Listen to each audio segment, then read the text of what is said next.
Allahumma salli wa sallim wa barik alaihi wa ala alihi.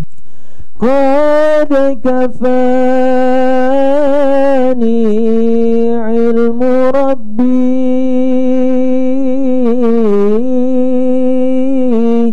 min su'ali wa ikhtiyari fa du'ai wa ibtihali syahidun li biftiqari.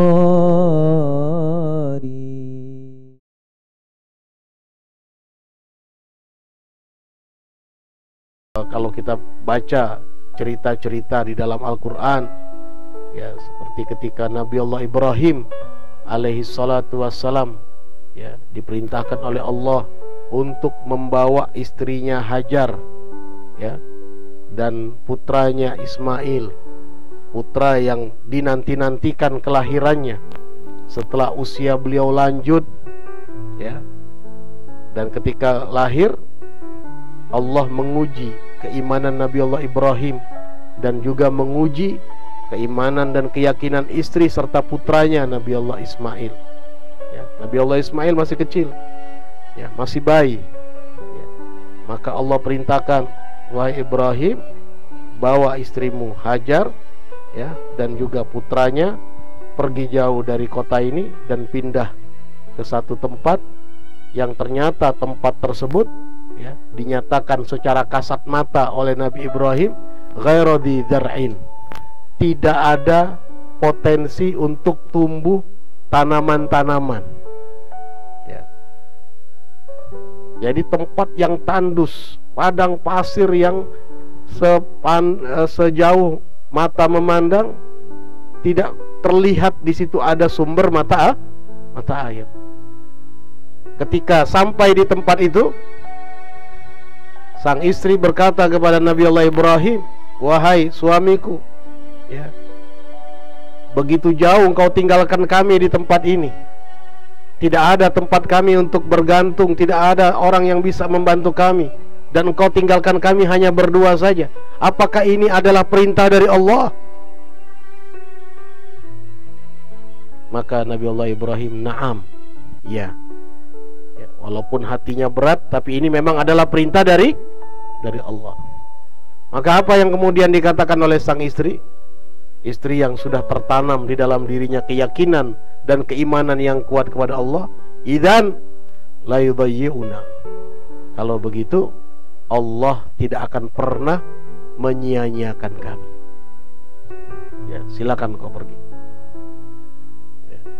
Kita bisa bayangkan, dan ini kisah nyata, bukan dongeng, ya.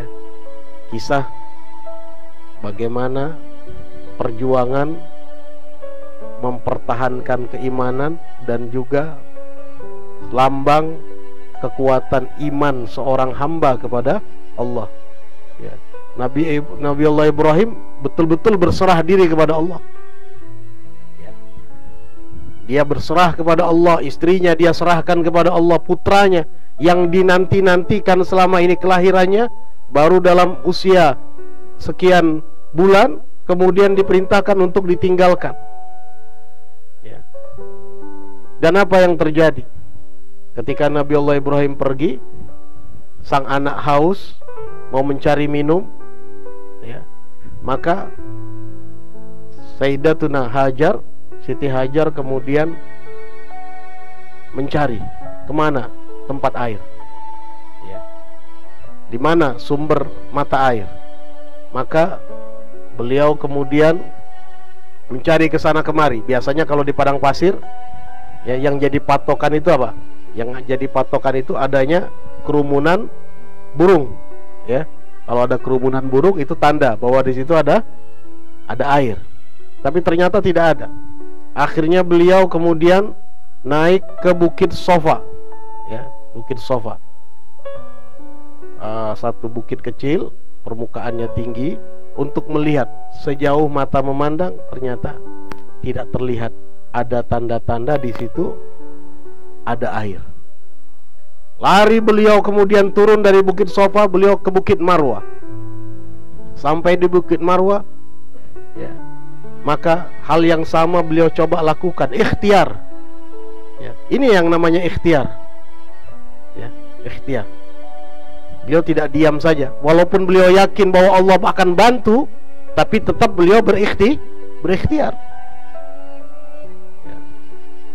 Naik ke Bukit Marwah, dilihat tidak ada, balik lagi ke Bukit Sofa, sampai muter balik, bolak-balik beliau sampai 7 kali putaran. Akhirnya di putaran yang ke-7 beliau sudah memastikan tidak ada sumber air. Beliau kemudian kembali mendekati putranya. Dan apa yang terjadi di sana? Sang anak yang sedang menangis menghentak-hentakkan kakinya, dan keluarlah dari kakinya itu air, ya, yang kemudian belakangan disebut dengan air Zam-Zam. Melihat itu, beliau kemudian kumpulkan air Zam-Zam, ya, kumpulkan. Ya, subhanallah. Ikhtiarnya di mana? Ikhtiarnya di Bukit Sofa. Hasilnya di mana? Hasilnya di dekat, sekarang areanya di dekat Ka'bah. Itu sumur Zam-Zam itu di dekat Ka'bah. Ini memberikan gambaran bagaimana kadangkala ikhtiar kita, ya, kerja kita, sebab yang kita lakukan, ya, yang penting kita sudah ikhtiar, tapi tidak jarang hasilnya Allah berikan dari cara yang tidak kita duga. Yang penting kita sudah ikhtiar. Yang paling penting begitu, ya. Jadi jangan kemudian kita katakan bahwa saya kerja, saya dagang, saya temui fulan akan dapat. Oh, belum tentu. Ya. Ketika kita kerja, ketika kita dagang, ketika kita ikhtiar, ya, jangan kita bertumpu kepada ikhtiar kita, tapi bertumpulah kepada Allah. Karena bisa jadi mungkin Allah akan berikan rezeki bukan dari sebab ikhtiar kita kepada si A, lahirlah rezeki dari si B, tapi sebabnya Allah tentukan karena ikhtiar kita kepada si A. Dan sering kita temukan seperti itu, ya, sering kita temukan seperti di luar dugaan kita, ya, di luar dugaan kita. Ini memberikan gambaran bahwa yang mutlak berkuasa hanya Allah. Kita hanya menjalankan sebatas kemampuan kita. Untuk hasil, untuk natijah, ya, puncaknya kita serahkan kepada Allah. Dan orang mukmin dia bertawakal bukan di ujung, tapi dia bertawakal memang sudah dari awal. Ketika dia berikhtiar secara optimal, di saat yang sama dia tidak bergantung kepada apa? Kepada ikhtiarnya, tapi dia hanya bergantung kepada Allah.